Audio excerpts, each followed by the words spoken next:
投入出版业超过40年的上期文化创办人陈兆基，伊70岁开始做绘本。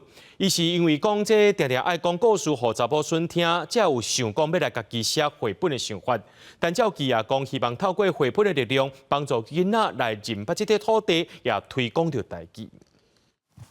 阿公，我有听到海燕的声，眠床伫倒位？这是海墘啊，哪有眠床？阿公带查某孙去到厝外海墘仔找所在困，这是故事原创者陈阿月细汉的日常。眠床伫倒位原本是一本散文，由上期文化出版社创办人陈兆基替原本的故事增添一寡在地文化元素，用绘本呈现祖孙情和在地人情味。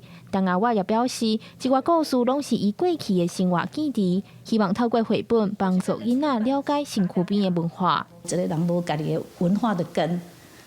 都唔知影家己是虾米人，所以呢，我就朝向爱甲囡仔讲真实的在台湾土地的故事。那伫咱这个土地就从家己父母鼓励父母为家己讲起。绘本的作者也就是出版社的创办人陈兆基，因为常常讲故事给查某孙听，毋则重新把创作绘本的初心找回来。这是伊头家用台文创作，除了《眠床伫倒位》这本台语绘本，这届也出版《红门仔沙帖》华语绘本，是咧讲盐的故事。陈兆基讲，希望透过2本绘本，帮助囡仔认捌家己的生活日常，佮有台湾这片土地。